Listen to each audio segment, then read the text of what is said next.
día nos vamos a insertar un poco en nuestro vasto campo de lo que es la literatura, la poesía, los relatos, etcétera, y de la mano de una persona que hace un tiempo atrás nosotros en uno de los programas recomendamos una lectura de un libro que se llama 100 años de literatura en Chiloé, y hoy día estamos con su autor, así que para conversar un poco de lo que ha sido, digamos, la historia de la literatura en Chiloé, también sus experiencias como escritor, etcétera. Así que damos el pase a la persona que estamos entrevistando para que se presente y diga a qué se dedica para toda la gente que va a ver esta entrevista. Hola Marco, gracias. Buenas tardes, buenos días, buenas noches, como sea, ¿cierto? Me gusta el deseo, me acordé del saludo de Carabinero. Soy Mario Contreras Vega, me dedico a escribir evidentemente, pero soy un campesino neto, nato y de toda la vida prácticamente. Vivo en el sector, en dos sectores rurales en realidad, en Natri Bajo, y también en Quiao, donde tengo una propiedad rural. Y me dedico a nada, a sembrar unas cuantas papas, a hacer una huerta, a hurguetear de repente en el bosque, buscando un poco de leña para el consumo. Y de repente, cada 2 o 3 años, me cae un pedido de madera, porque estoy a 17 kilómetros de la carretera, entonces me piden 80, 100, 120 pulgadas de madera. Corto un par de trozos y los acierro, pero si no, no corto nada. Si no tengo pedido, nunca he cerrado madera porque sí nomás. Porque me parece un crimen notable lo que está sucediendo en nuestra naturaleza con la explotación indiscriminada de los bosques. Yo vivo justamente en un pedazo de terreno que perteneció en alguna oportunidad al Fondo Coihuín de Compu, a la comunidad del Fondo Coihuín, ¿cierto? Y hay una explotación absolutamente irracional del bosque. Están rastreando ya las raíces de los tepús con máquinas pesadas, ¿cierto? Con estas máquinas que se usan para hacer caminos, qué sé yo. Entonces, cada día más escasa y más cara la producción de leña y más deterioro en la naturaleza, porque cuando uno explota el tepú, y esa es la razón por la que yo no exploto, cuando uno explota el tepú está afectando a un humedal normalmente, porque el tepú crece en los humedales, y debajo del humedal, además del agua que corre, solamente hay pompón y hay piedra. Entonces, al sacar la raíz que sostiene esos pompones y esa agua que permite que circule y que se guarde allí en los pomponales, ese terreno se va a transformar a la larga en un desierto.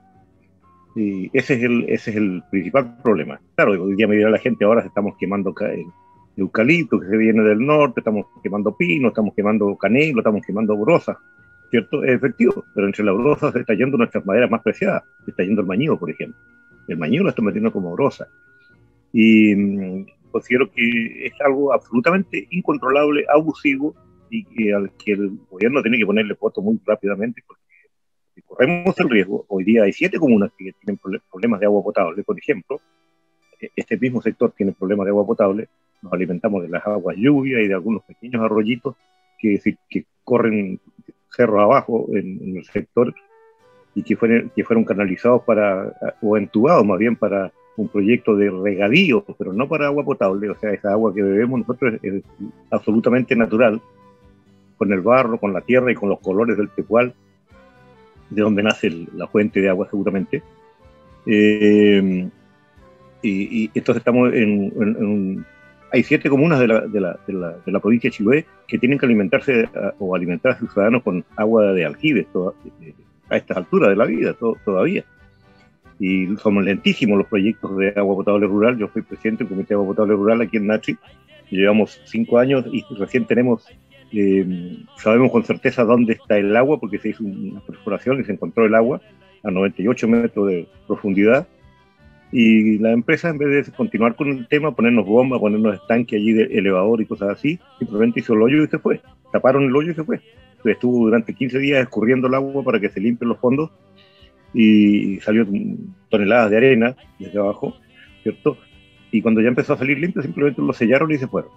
Entonces, mira, cuando digo que hago literatura, hago investigación, hago cultura, hago historia, hago todo lo que debe hacer un escritor, en realidad un intelectual, que se la especie de tal, y que se crea el cuento de que tu aporte a la sociedad tiene que ser superior al de tu propia existencia, digamos, o sea, que quede algo después que yo me vaya, ya me debe quedar muy poco, ¿cierto? Que quede algo para el futuro, para los jóvenes como tú, para los jóvenes que te están escuchando, te van a escuchar, para los estudiantes fundamentalmente, para que tomen conciencia de que somos nosotros los responsables de la vida humana en el planeta, y no solamente la vida humana, cuando estamos dañando el bosque, estamos dañando todo lo que es flora y fauna.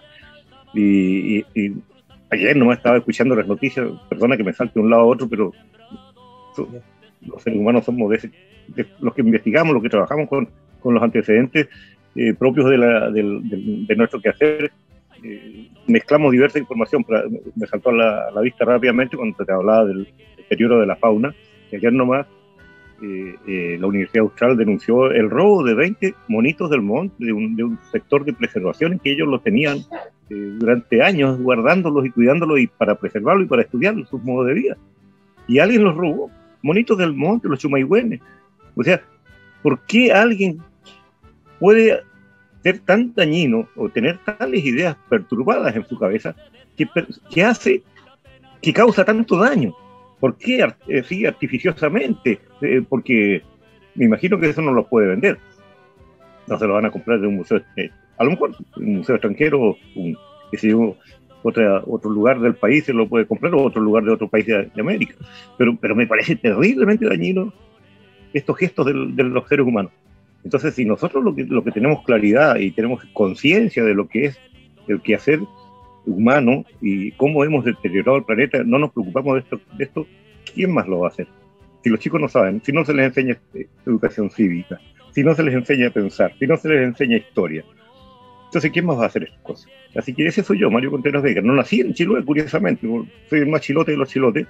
Llegué el año 55 a Chiloé con 7 años de distracción y no me he movido nunca más de Chiloé.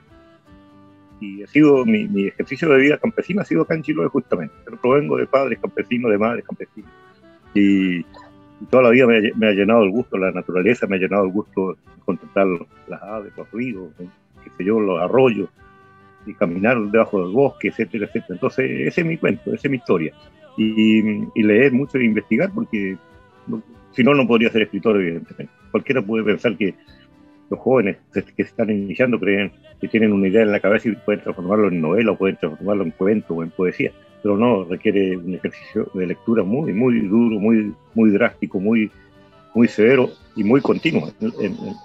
Yo no puedo dejar de leer poesía a la fecha que tengo sin haber leído ni la cuarta parte, ni el 10%, ni el 5%, creo yo, de toda la poesía que debería estar leyendo, que obligatoriamente debería estar leyendo porque ya está calificada de poesía de alto nivel, y tenemos que seguir haciéndolo. Y no solo eso, filosofía, historia, qué sé yo, ciencias sociales en general, todo conocimiento. La ventaja que tiene el cerebro humano es que crece a medida que uno le va incorporando elementos en su interior. Esto no es como los computadores también, pero tienen un límite. Tienen un límite que le da la capacidad que le instala el fulano que lo fabrica, o la empresa que lo fabrica. Pero el cerebro humano no tiene límite.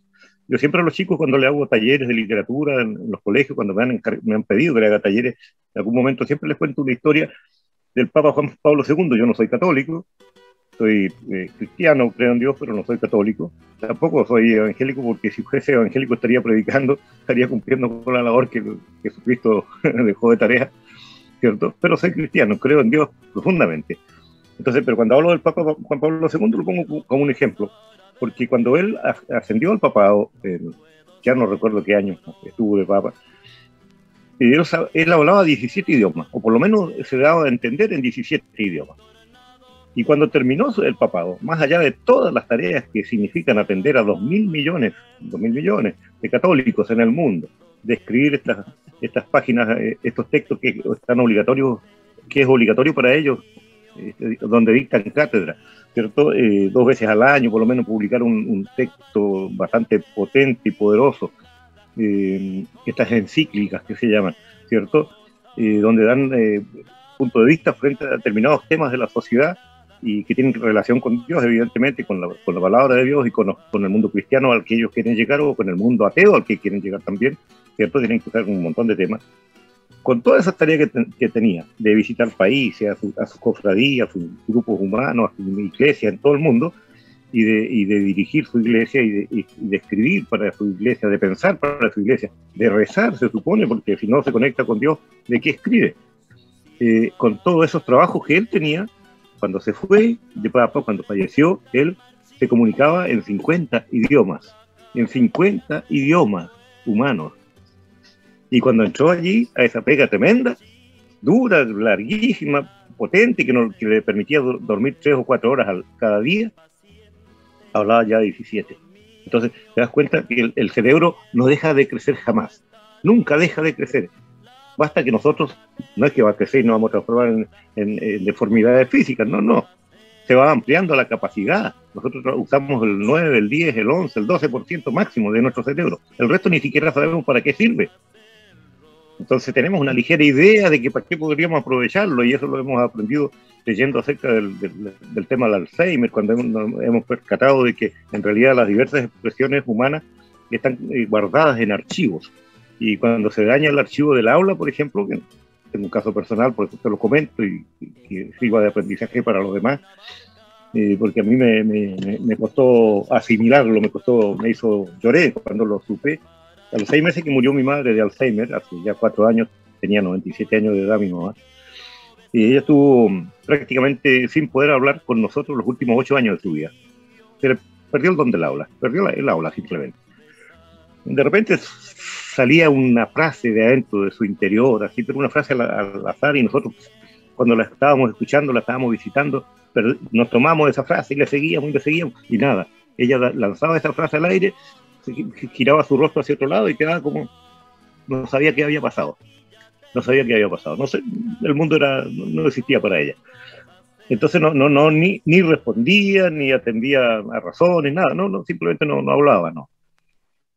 Y a los 6 meses que había fallecido, vi un programa de la Universidad Católica, el Canal 13, perdón que le haga propaganda acá, no soy seguidor de canal habitual, pero un día estaban dando unos reportajes, y estaban hablando de un tema que tiene que ver con los de la gente que sufre de Alzheimer. Había una chiquilla que se había ido a Argentina 14 años atrás, antes del programa, antes de la grabación, había estado 14 años sin ver a su padre, y volvió a Chile a visitar a sus familiares, eran de Puente Alto, de algún lugar de Santiago, recuerdo, y cuando llegó su papá estaba con Alzheimer y no hablaba. Entonces los investigadores oyó hablar de este programa que tenía un laboratorio clínico de la Universidad Católica, que estaban haciendo estas investigaciones, y fue a conversar con ellos. Entonces se enteró de que habían estas diversas cápsulas, estos diversos estratos del cerebro, estos diversos archivos del cerebro que podían ser usados para revitalizarlo. No para devolverle el aula así total, pero sí para tocar un punto determinado donde se conecta. Y entonces le preguntaron un poco acerca de su padre, le dijeron que ella les comentó que a papá le gustaba mucho tocar la guitarra, bailar cueca, era folclorista, tú lo eres también, así que te lo recomiendo. Y que le gustaba la música popular. Siempre estaban en conjuntos de música, que yo bailaba con su señora. Y nadie le había tocado música, ni le había puesto nada en todos esos años en que había estado mudo. Entonces hicieron un experimento con él.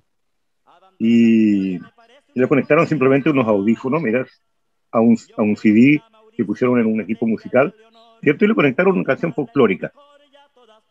Y él quedó así ciego, o sea, fijo, mirando hacia adelante, empezó a sorprenderse, se le veía la viveza de los ojos, empezó a avivarse así.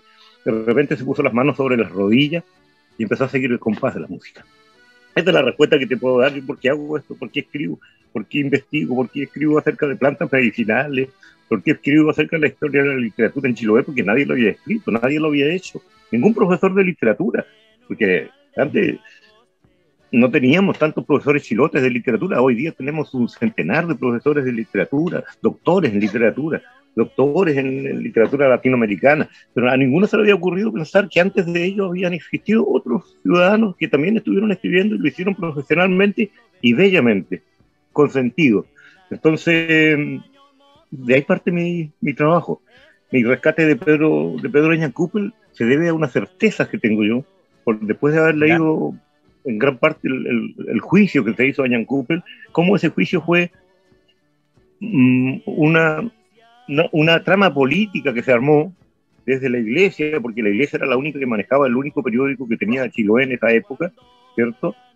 El católico se llamaba en su oportunidad, porque los curas fueron los primeros en instalar imprenta en Chiloé y poner periódicos, y estos periódicos, como era del obispado de Ancud, las páginas editoriales y las noticias solían leerse en las misas que se dictaban a lo largo de la provincia, hasta 3, 4 meses después, porque tú sabes que habían misiones circulares, entonces no todos los lugares estaban los curas, pero después en el verano intentaban llegar a todos los lugares y repetían como sermones estos textos que escribía normalmente un sacerdote, un periodista sacerdote o el mismo obispo.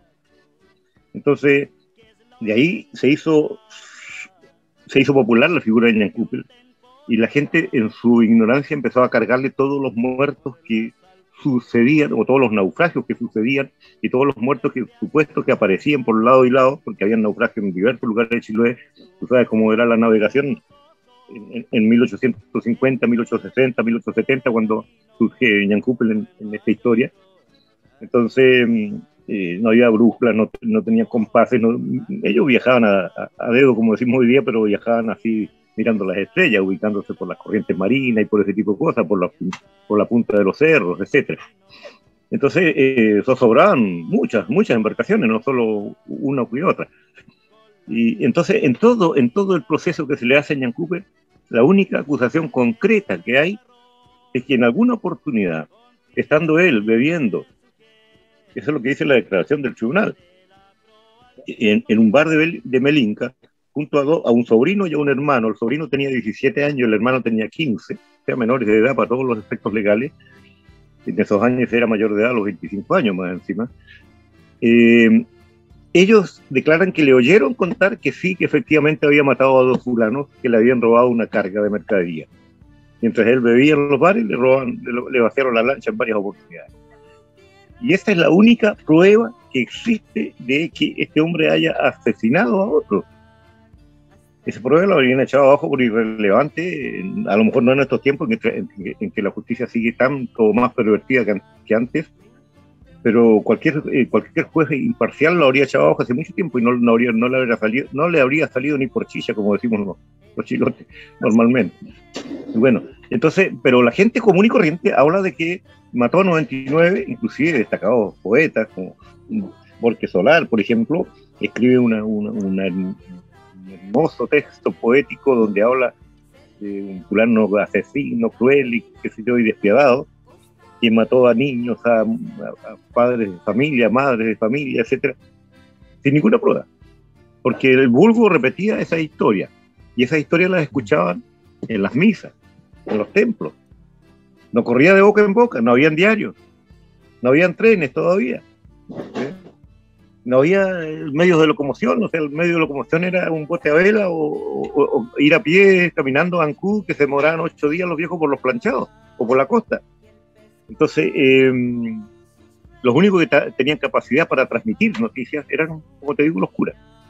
Y evidentemente de ahí salió este invento de que este hombre era un multiasesino, qué sé yo, y que estaba esperando, curiosamente, matar a 100 para pedir una amnistía al presidente de la República, porque según también la gente, el vulgo, ellos creen que, o ellos creían, o Ñancuppel creía, según ellos, que si mataba a 100 tenía derecho a tener una amnistía del Estado.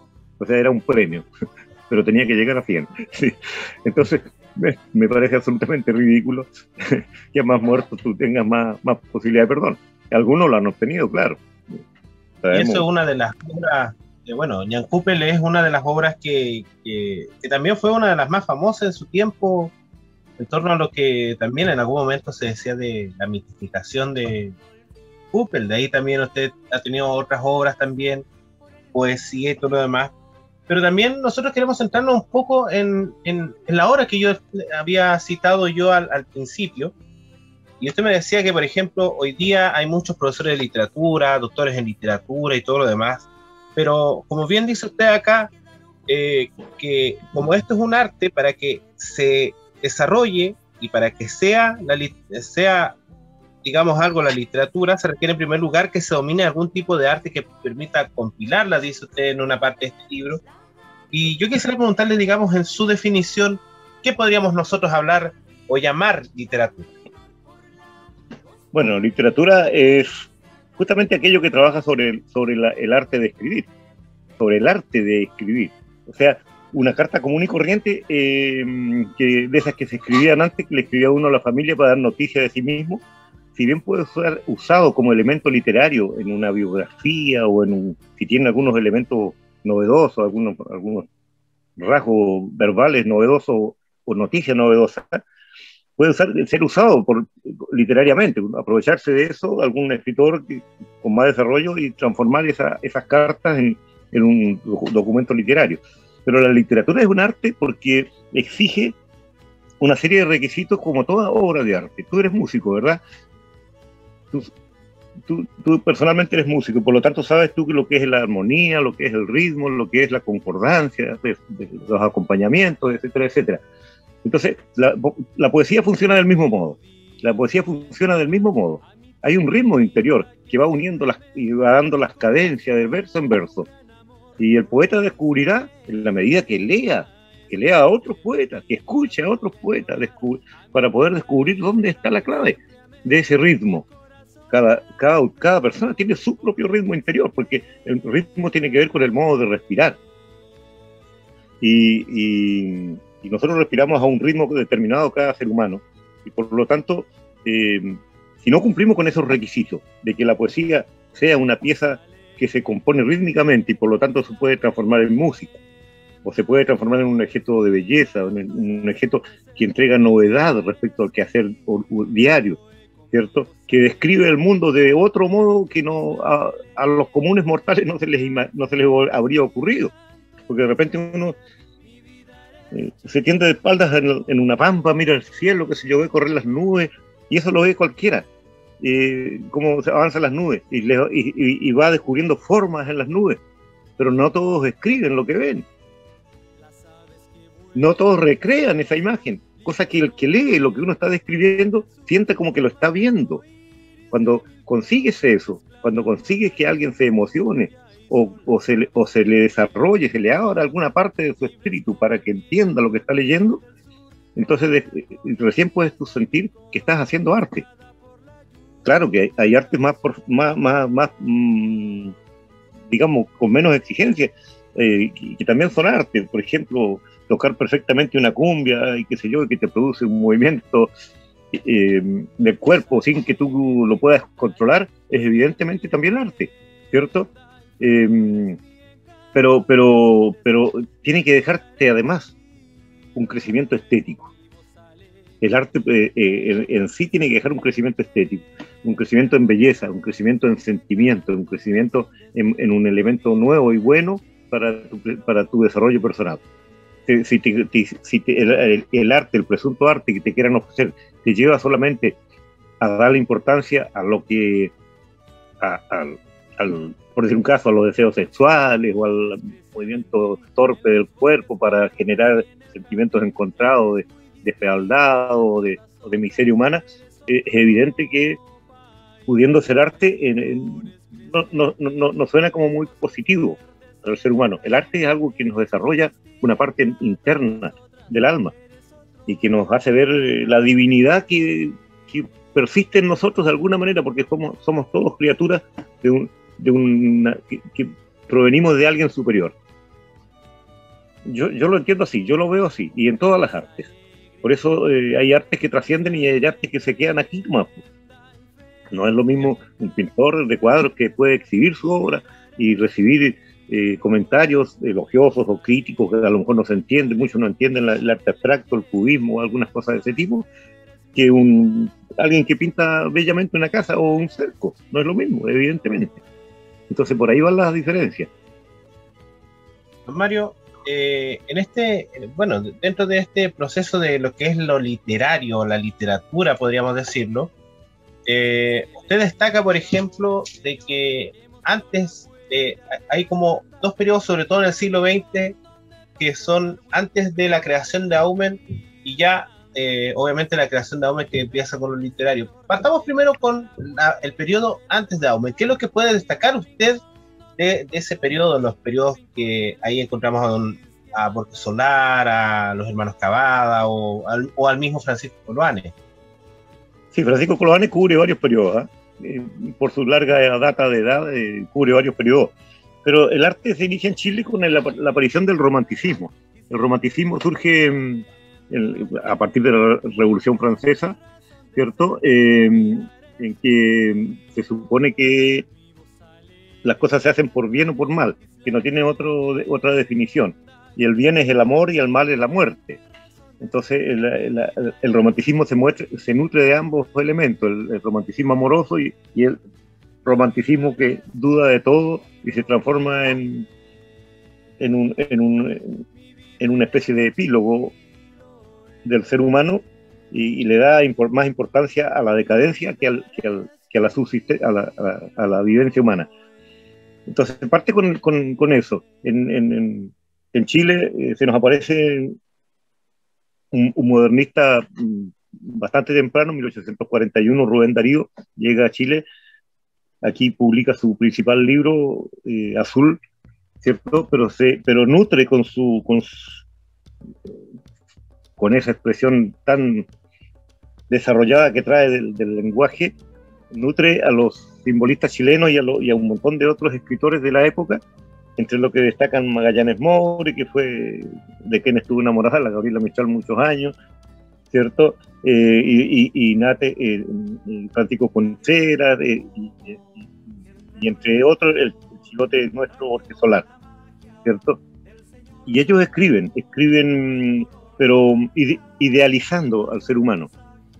Hay unos poemas hermosos que yo publico, uno, si no me equivoco, ahí de Borges Solar, de Antonio Borges Solar, respecto al obrero, pero al obrero mirado desde afuera, no mirado desde su intimidad, mirado como un objeto, mirado como un personaje al que hay que describir, que trabaja por el pan, que vive en la miseria, que es explotado, que cosas así, pero no propone, no hay una solución a ese tema, sino que lo describe y lo pone allí como una estampa. Y ese es el primer periodo de nuestra literatura, todos escriben de eso. A pesar de eso escriben textos terribles para levantar la imagen satánica, qué sé yo, el caso estoy hablando de Borges Solar, ¿cierto? Y varios de la época. Esa época termina con la partida de este modernista Rubén Darío, que se lleva a Europa, a España fundamentalmente, y aparecen de nuevo otro grupo de chilenos que piensan que la tierra es lo principal y empiezan a aparecer también cantos en la misma onda, pero para idealizar también al obrero agrícola, al trabajador agrícola, al peón de campo, qué sé yo, etcétera, y escriben siempre en lenguaje muy hermoso, ¿cierto? Pero una descripción de los asalariados campesinos que eran explotadísimos y que apenas le daban para comer y vestirse, los patrones, pero también sin ninguna solución, sin ninguna mirada de crítica, digamos, al sistema que los oprimía. Por ahí viene Baldomero Lillo, Subsole, Subterra, qué sé yo, ¿cierto? Y otros escritores bastante importantes de la época, y aparecen como corolario menor un grupo de escritores chilotes, en lo que está Nicasio Tangola, entre otros, qué sé yo, que también toman el cuento campesino, pero sin traducirlo a un lenguaje que pueda ser calibrado por cualquiera, leído por cualquiera. Entonces, lleno de modismos nuestros, el lenguaje deforme o deformado, digamos, por el uso, porque no se puede escribir como habla, salvo que se escriba literatura solamente para el medio local. Pero ellos publicaron a nivel nacional, entonces tenían la obligación de escribir para todos. Si yo no escribo hoy día en un español que sea comprensible en Centroamérica, por ejemplo, y en Europa, en España, mi poesía no va a tener ningún valor, va a ser una poesía regional solamente, local. Entonces ellos escribieron en lenguaje local. Y son varios los que están en ese capítulo, en esa sección. Por ahí entra también escribiendo sus primeros cuentos Coloane, pero trasciende porque luego él se universaliza, él descubre el dolor y el sufrimiento de otra gente, porque de hijito del papá que dirigía una embarcación, ¿cierto? Se transforma de la noche a la mañana en huérfano y tiene que entrar a trabajar de empleado en las estancias, y ahí conoce la explotación obrera y los gestos de dolor de los que sufren. Entonces, eso le ayuda mucho, porque descubre el mundo, pudiéramos decirlo de algún modo, descubre el mundo, de los tehuelches, de los onas, de los, qué sé yo, de los cahuéscar, cómo fueron cazados para cortarle las orejas y ganar, y porque pagaban el libra esterlina por el par de orejas, para que, por supuesto, siendo después de muerto, cómo fueron aniquiladas esas razas chilenas anteriores a la historia misma, aparte de la prehistoria nuestra, y cómo fueron exterminadas por plata. Entonces, eso le posibilitó cambiar la mirada pequeña que estaba dando al mundo, lo que no hicieron ni Nicasio Tangón, ni Antonio Cárdenas Tavia, ni ninguno de otros que hubo en esa época, que fueron bastante importantes, pero no trascendieron. Y viene con eso también la aparición de la nueva lírica, y entre esas líricas, entre la nueva poesía, con un lenguaje más moderno, con un lenguaje más adecuado a la realidad. Entonces, la primera que aparece es Yolanda Lagos Garay, que fue muy tarde descubierta por nosotros, la descubrimos por allá por los 80, por los 90, yo la conocí por los años 92, 93, periodo en que era concejal de la comuna de Castro, y ella venía una vez al año a visitarnos, a ofrecernos sus libros y a pedir que si podíamos hacer algún trabajo con ella, alguna lectura de sus poemas, una cosa así. Entonces, recién descubrimos a Yolanda Lagos Garay, que a esa fecha ya tenía 70 años y que había publicado 4 pequeños libros, pero con un lenguaje absolutamente diferente. Y esa secuela de Yolanda Lagos Garay como que la retoma Nelson Navarro Sendoya en su segundo libro. Son los que anteceden a Aumen. Yo que tengo que dejar hasta acá la entrevista, perdón del transporte. Ya no, puedo seguir un par de minutos más todavía. Viene en púlpito, bueno, el hombre que carga. Ya, viene en púlpito todavía. Quedan 10 minutos para que llegue acá. Podemos conversar todavía. Bueno, entonces, después de Nelson Navarro, entonces se pasa a Aumen. Ya, cuéntame un poco más de Aumen. Ahí de ahí vamos a hacer el cierre después. Correcto. Lo de Aumen es importante porque Aumen refleja un momento especial de la historia. Primero, es primera vez que profesores de literatura de Chiloé, nacidos y criados en Chiloé, regresan con un sentido de apropiación de la literatura. Uno se educa en Temuco, el otro en la Universidad de Chile, filial Temuco, ¿cierto?, en esos años, y Renato Cárdenas, que vuelve también en esa época, se forma en la Universidad de Valparaíso, y ambos coinciden, junto a otros profesores, en un momento histórico muy importante para Chile, el tiempo del golpe militar y del silenciamiento de la sociedad, en que no se permitían reuniones, no se permitía un grupo, no se permitía conversar, qué sé yo. Entonces tienen la novedosa idea de crear una especie de talleres culturales muy legítimo, y cualquier director de colegio, por opositor que sea de estas ideas de que el arte es peligrosa, o creyente que sea de estas ideas, no puede negarse a que cuando un grupo de profesores, en este caso 5 profesores, le piden autorización para crear unos talleres culturales que le van a permitir acrecentar el conocimiento que adquieran los chicos que están educando en ese colegio. Entonces, el director de colegio los autorizó, previo consulta a las autoridades del gobierno, evidentemente en esa época, estábamos en plena dictadura, y se crean los talleres culturales del Liceo Galvarino Rivero, ¿cierto? Y dentro de esos talleres culturales se dividen en equipos: un taller de fotografía, un taller de música, un taller de teatro, un taller de literatura. El taller de literatura, y el que dura hasta los 90 prácticamente, es el que sobresale de todos, porque es el que tuvo continuidad. Porque el profesor que se quedó a cargo de ese taller hizo de ese taller un apostolado, su vida misma, y transformó su hogar, compró libros, y armó su propia biblioteca para poder ir enseñando y permitiendo que los chicos lean y lleguen a la lectura, que se cerraba y se negaba en esos años. Entonces, eso es un elemento muy importante que tiene que ver, que define la historia. Ahora, nunca se creó un taller literario para que se haga oposición política, pero curiosamente los chiquitos que llegaron a ese taller, los primeros chicos, Sergio Mancilla y una serie de otros nombres, Roger, se me escapan los nombres, yo fui parte en algunos momentos puntuales. Fui parte del taller porque yo vivía en Ancud, que había estado preso 2 años y a la salida de la cárcel política me quedé viviendo en Ancud, pero venía a reuniones, a los talleres, qué sé yo, y solía estar con ellos de vez en cuando. Entonces no los recuerdo a todos en este momento. Pero era un montón de chiquitos nomás, de chiquitos. Yo era el viejo para ellos. Pero allí la crítica era muy dura, muy fuerte, muy potente. Todos tenían derecho a criticar y hacer pedazos los trabajos, los textos que presentaban los chicos que querían leer, o los adultos que queríamos leer, que leerles algo que pensábamos nosotros que era mejor. Y eso fue nuestra escuela de aprendizaje y la escuela de aprendizaje de música.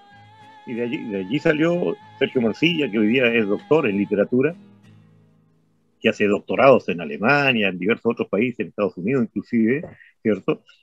Y de ese taller salió Mario García, salió Nelson Antonio Torres, de ese taller salió de alguna manera Jaime Márquez, aunque él es profesor de historia y estudió en Concepción, igual escribe, y escribe bien, y una serie de otros sujetos que hoy día están presentes en la historia de la cultura en Chiloé. Entonces, pero nacieron con una mirada especial. De repente los niños descubrieron, estos niñitos de 14, 15 años que empezaron a leer los primeros libros, que leían a Teillier, que leían a Lin, que leían a Parra, que leían a este, al otro, buenos autores, ¿cierto? Empezaron a descubrir que el mundo era más amplio que lo que les contaban en la casa y lo que podían ver en la televisión de la época. Entonces empezaron a insinuar temas con problemas políticos variados. Tuvieron que aprender a manejar el lenguaje del doble sentido. Y comenzar a manejar lenguajes ocultos. Pero eso les permitió un crecimiento. Esa es la parte esencial de uno. Me está llamando la mujer que vaya. Sí, cuéntame. Don Mario, yo quisiera agradecerle antes de que yo sé que tiene otros compromisos, así que pues nada, quisiera agradecerle a usted su tiempo, y nosotros nos volveremos a encontrar en alguna otra ocasión de poder conversar más cosas. Hay muchos temas que conversar, así que pues nada, darle un gran abrazo y darle también el espacio para que usted se despida ahí brevemente para que continuemos después con el programa. Gracias, igual, muchas gracias. Quedo muy contento contigo, espero que pueda ver yo este programa en alguna oportunidad. Me voy, tengo que irme, lamentablemente las obligaciones domiciliarias y domésticas a veces nos obligan a estos temas y no disponemos de todo nuestro horario en libertad, así que obligado a hacerlo, estamos en la tarea. Y si quieres que siga siendo feliz en el matrimonio, volvámonos a encontrar en otro momento. Listo, muchas gracias por todo. Muchas gracias por todo. Un saludo. Muchas gracias. Pueden ver, lo pueden